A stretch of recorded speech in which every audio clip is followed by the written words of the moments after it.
Now listen carefully and answer questions 1 to 6. Hello, do you mind if I ask you some questions about your journey today? We're doing a customer satisfaction survey. Yes, OK. I've got about 10 minutes before my train home leaves. I'm on a day trip. Great, thank you. So, first of all, could you tell me your name? It's Sophie Bird. Thank you.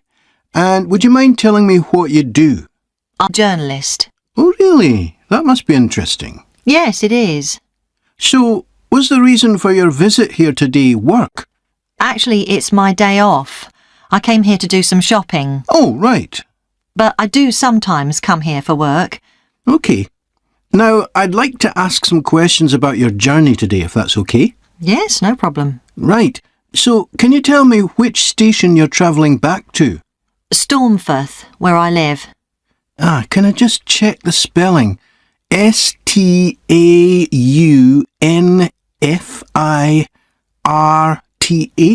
That's right. And you travelled from there this morning? Yes. OK, good. Next, can I ask what kind of ticket you bought? I assume it wasn't a season ticket as you don't travel every day. That's right. No, I just got a normal return ticket. I don't have a rail card, so I didn't get any discount. I keep meaning to get one because it's a lot cheaper. Yes, you'd have saved 20% on your ticket today. So you paid the full price for your ticket? I paid £23.70. OK. Do you think that's good value for money? Not really. I think it's too much for a journey that only takes 45 minutes. Yes, that's one of the main complaints we get. So you didn't buy your ticket in advance? No. I know it's cheaper if you buy a week in advance, but I didn't know I was coming then. I know. You can't always plan ahead. So, did you buy it this morning? No, it was yesterday. Right. And do you usually buy your tickets at the station? Well, I do usually, but the ticket office closes early and I hate using ticket machines. I think ticket offices should be open for longer hours. There's always a queue for the machines and they're often out of order. A lot of customers are saying the same thing. So, to answer your question, I got an e-ticket online. Before you hear the rest of the conversation, you have some time to look at questions 7 to 10.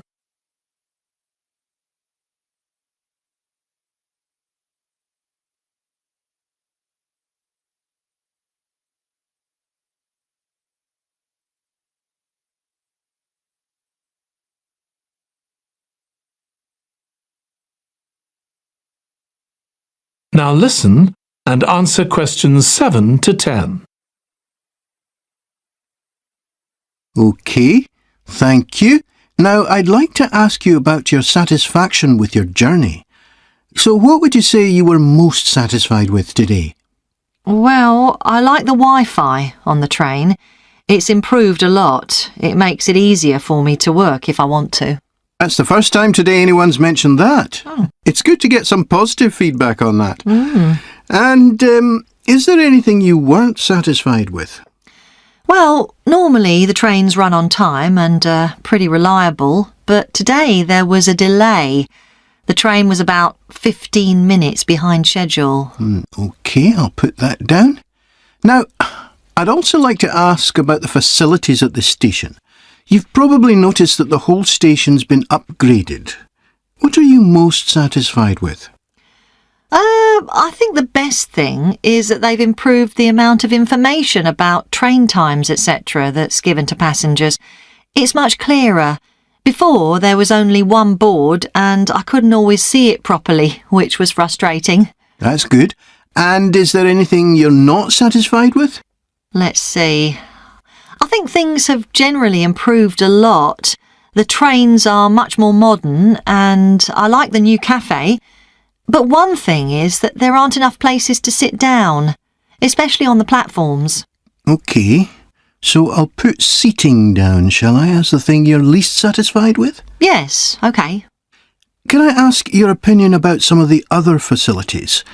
We'd like feedback on whether people are satisfied, dissatisfied, or neither satisfied nor dissatisfied. OK. What about the parking at the station?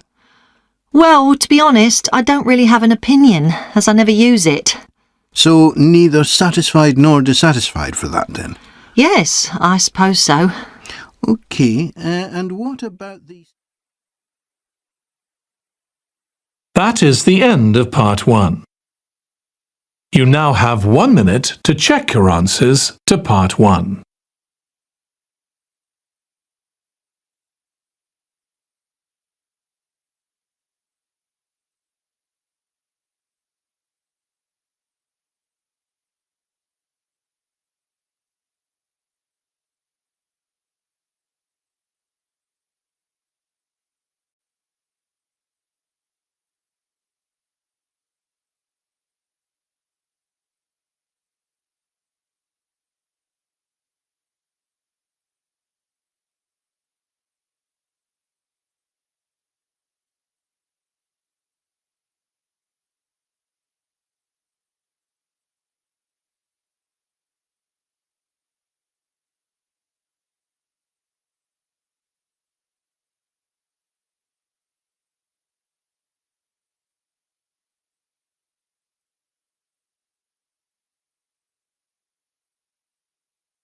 Part 2. You will hear the chair of a committee on park facilities addressing her local town council about changes that have been made to the park.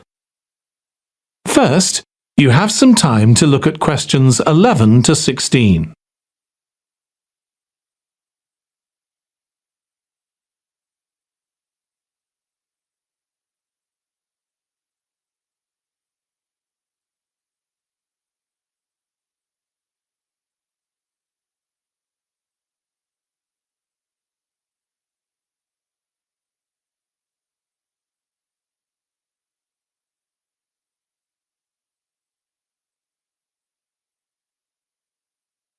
Now listen carefully and answer questions 11 to 16.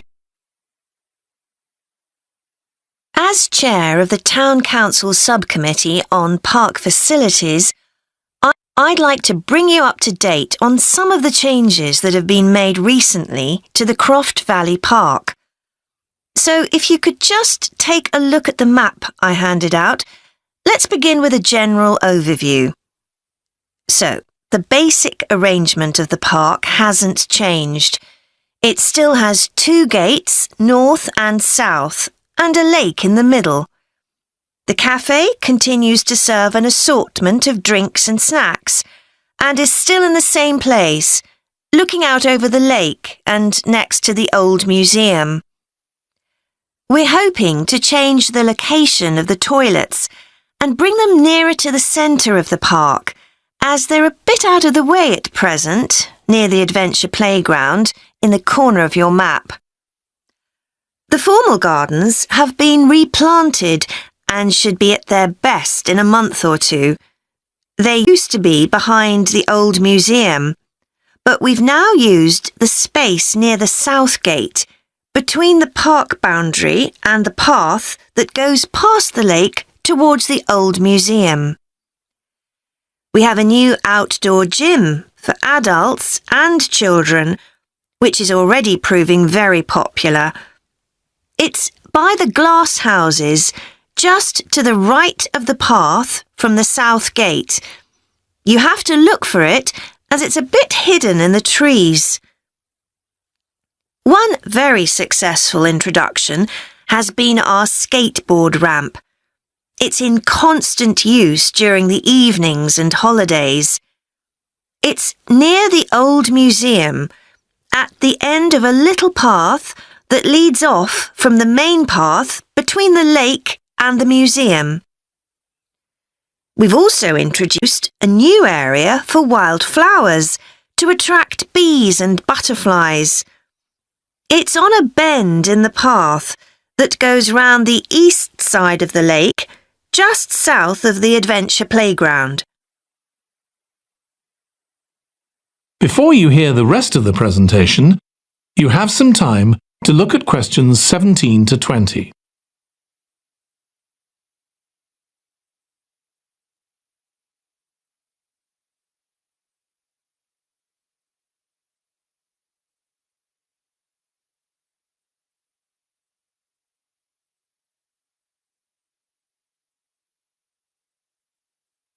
Now listen and answer questions 17 to 20. Now, let me tell you a bit more about some of the changes to Croft Valley Park. One of our most exciting developments has been the Adventure Playground. We were aware that we had nowhere for children to let off steam and decided to use our available funds to set up a completely new facility in a large space to the north of the park. It's open year-round, though it closes early in the winter months, and entrance is completely free. Children can choose whatever activities they want to do, irrespective of their age. But we do ask adults not to leave them on their own there.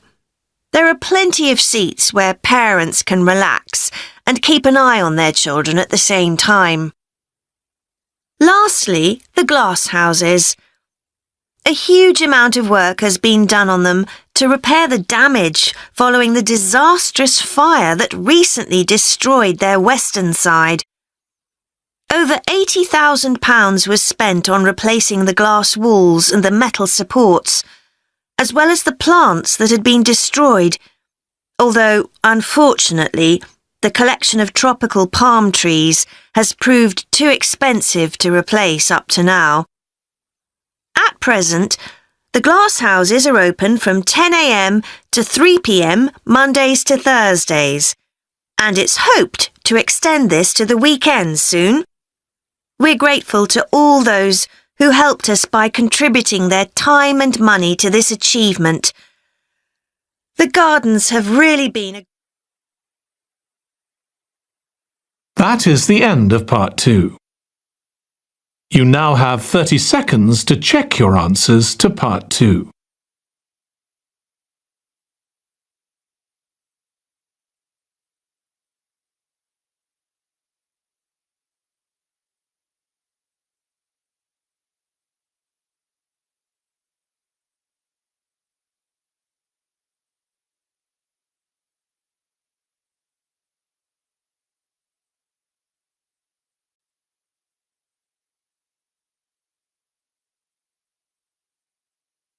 Part 3.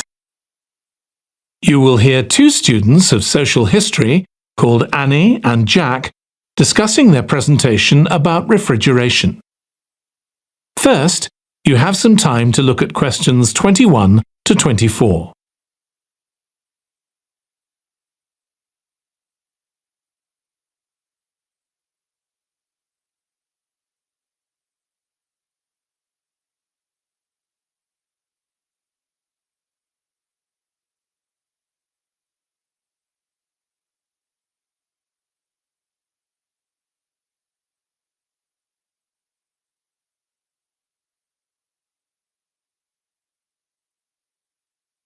Now listen carefully and answer questions 21 to 24. OK, Jack. Before we plan our presentation about refrigeration, let's discuss what we've discovered so far. Fine, Annie, though I have to admit I haven't done much research yet. Nor me. But I found an interesting article about ice houses. I'd seen some 18th and 19th century ones here in the UK, so I knew they were often built in a shady area or underground, close to lakes that might freeze in the winter. Then blocks of ice could be cut and stored in the ice house. But I didn't realise that insulating the blocks with straw or sawdust meant they didn't melt for months. The ancient Romans had refrigeration too. I didn't know that. Yes. Pits were dug in the ground and snow was imported from the mountains, even though they were at quite a distance. The snow was stored in the pits. Ice formed at the bottom of it. Both the ice and the snow were then sold. The ice cost more than the snow, and my guess is that only the wealthy members of society could afford it. I wouldn't be surprised. I also came across an article about modern domestic fridges. Several different technologies are used, but they were too complex for me to understand. You have to wonder what happens when people get rid of old ones. You mean because the gases in them are harmful for the environment? Exactly. At least there are now plenty of organisations that will recycle most of the components safely. But of course, some people just dump old fridges in the countryside. It's hard to see how they can be stopped, unfortunately. In the UK, we get rid of 3 million a year altogether. That sounds a lot, especially because fridges hardly ever break down. That's right. In this country, we keep domestic fridges for 11 years on average, and a lot lasts for 20 or more. So if you divide the cost by the number of years you can use a fridge, they're not expensive, compared with some household appliances. True.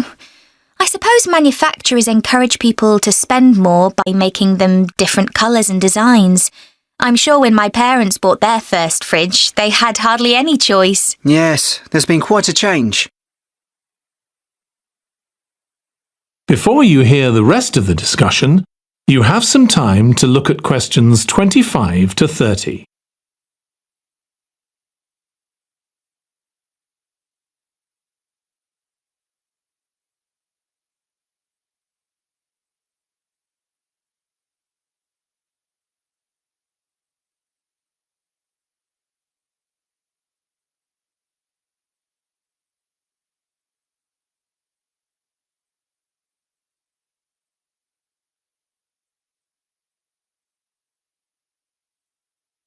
Now listen and answer questions 25 to 30. Right, let's make a list of topics to cover in our presentation and decide who's going to do more research on them. Then later we can get together and plan the next step. OK. How about starting with how useful refrigeration is and the range of goods that are refrigerated nowadays? Because, of course, it's not just food and drinks. No, I suppose flowers and medicines are refrigerated too. And computers. I could do that, unless you particularly want to. No, that's fine by me. What about the effects of refrigeration on people's health? After all, some of the chemicals used in the 19th century were pretty harmful, but there have been lots of benefits too, like always having access to fresh food. Do you fancy dealing with that? I'm not terribly keen, to be honest. Nor me. My mind just goes blank when I read anything about chemicals. Oh, all right then. I'll do you a favour. But you owe me, Jack.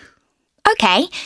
What about the effects on food producers, like farmers in poorer countries being able to export their produce to developed countries?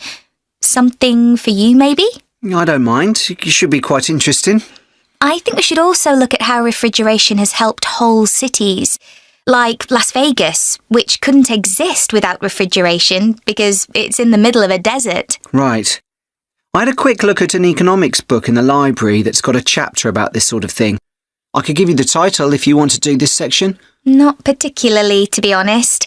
I find economics books pretty heavy going as a rule. OK, leave it to me then. Thanks. Then there's transport and the difference that refrigerated trucks have made. I wouldn't mind having a go at that. Don't forget trains too. I read something about milk and butter being transported in refrigerated railroad cars in the USA right back in the 1840s. I hadn't thought of trains. Thanks. Shall we have a separate section on domestic fridges? After all, they're something everyone's familiar with. What about splitting it into two?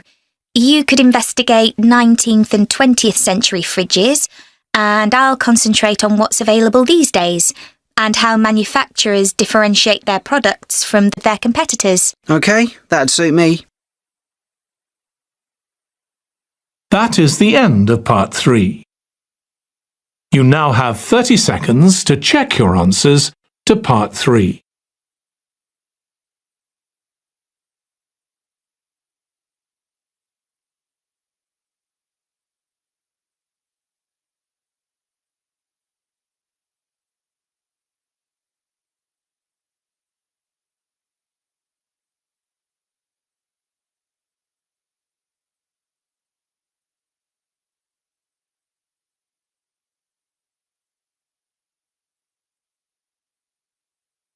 Part 4. You will hear a history student giving part of a presentation about changes in British society in the 19th century. First, you have some time to look at questions 31 to 40.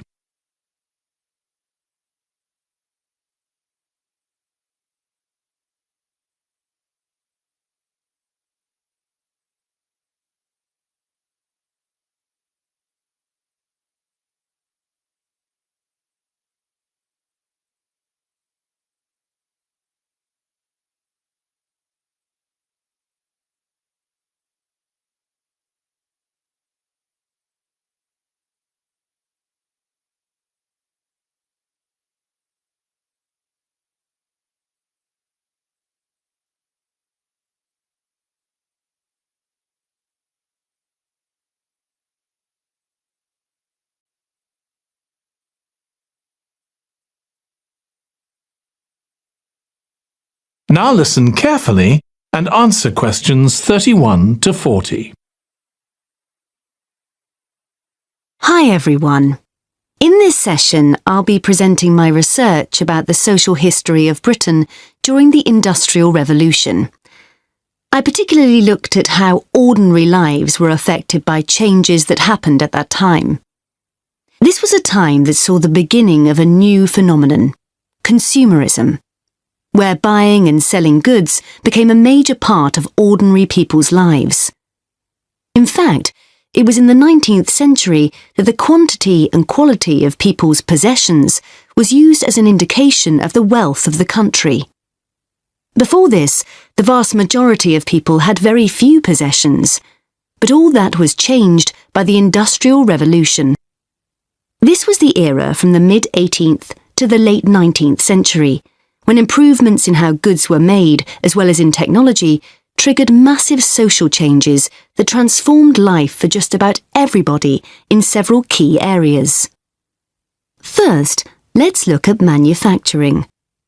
When it comes to manufacturing, we tend to think of the Industrial Revolution in images of steam engines and coal.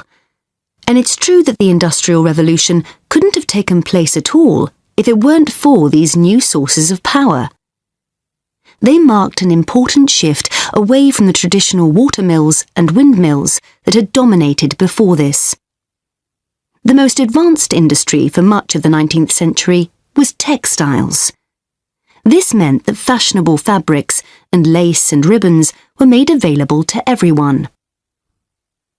Before the Industrial Revolution, most people made goods to sell in small workshops, often in their own homes. But enormous new machines were now being created that could produce the goods faster and on a larger scale, and these required a lot more space. So large factories were built, replacing the workshops and forcing workers to travel to work. In fact, large numbers of people migrated from villages into towns as a result.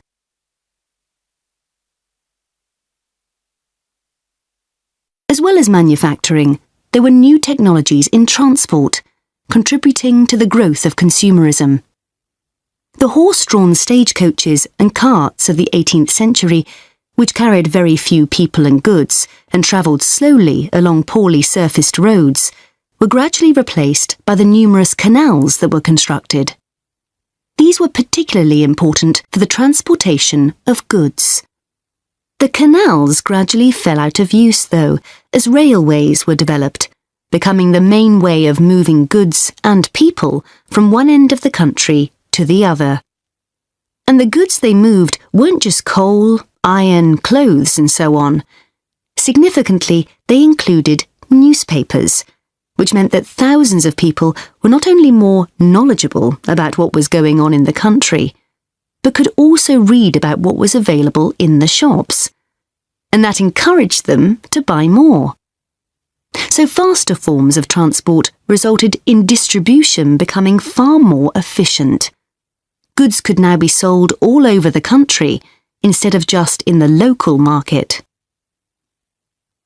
The third main area that saw changes that contributed to consumerism was retailing. The number and quality of shops grew rapidly, and in particular, small shops suffered as customers flocked to the growing number of department stores, a form of retailing that was new in the 19th century. The entrepreneurs who opened these found new ways to stock them with goods and to attract customers.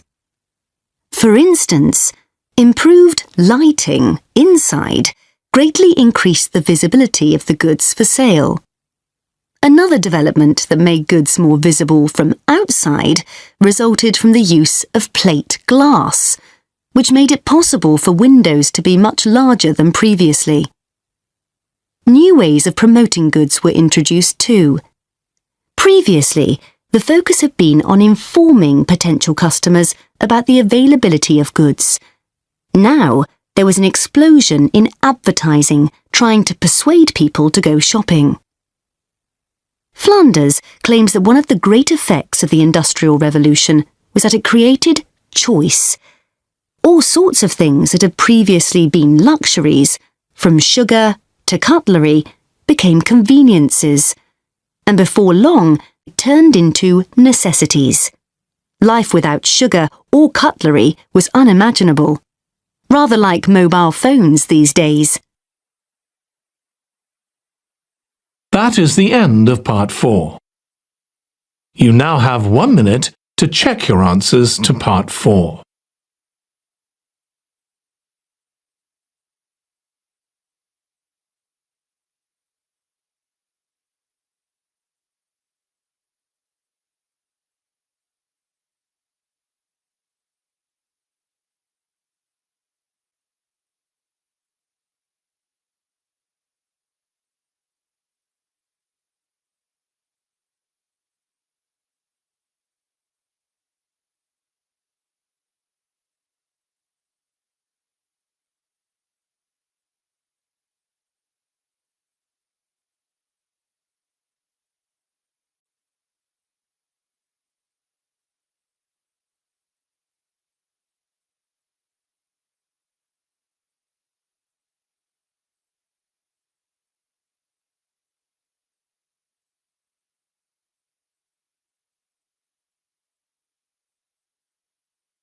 That is the end of the listening test.